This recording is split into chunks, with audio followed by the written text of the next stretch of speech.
souveraineté et vous expliquez qu'il serait important que les Africains apprennent à faire respecter leurs règles.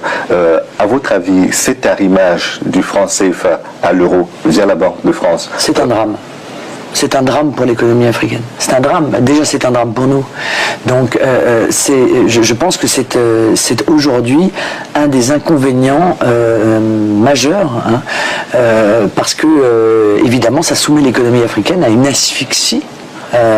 Au même titre d'ailleurs que l'économie française, mais en pire, peut-être en encore pire. Certainement. Bien sûr, en encore pire.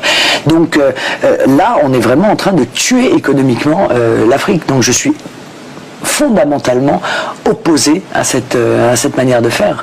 Et je combats cela parce que c'est impossible de s'en sortir avec une monnaie telle que celle-là. C'est impossible. Vous convenez donc que les États africains n'ont pas forcément les coups des franches pour pouvoir décider de ce qui doit être respecté dans leur pays. C'est ça que vous disiez oui, mais bien précédemment. sûr, mais vous savez, moi, encore une fois, quand je défends l'indépendance monétaire de mon pays, je défends l'indépendance monétaire de tous les pays. Je considère que toutes les nations ont le droit d'avoir une monnaie. C'est même un des éléments de la souveraineté, la monnaie, voilà.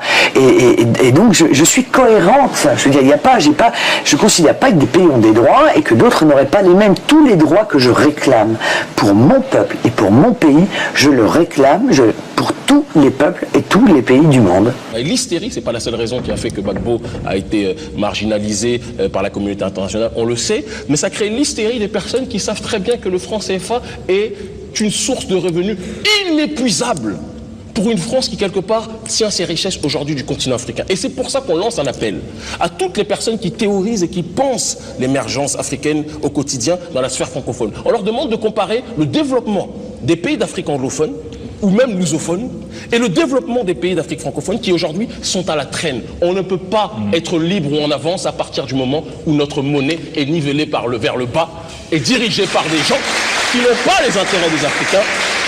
Et nous souhaitons que dans les temps à venir, les dirigeants africains de cette sphère francophone aient une vision économique claire, nette et précise.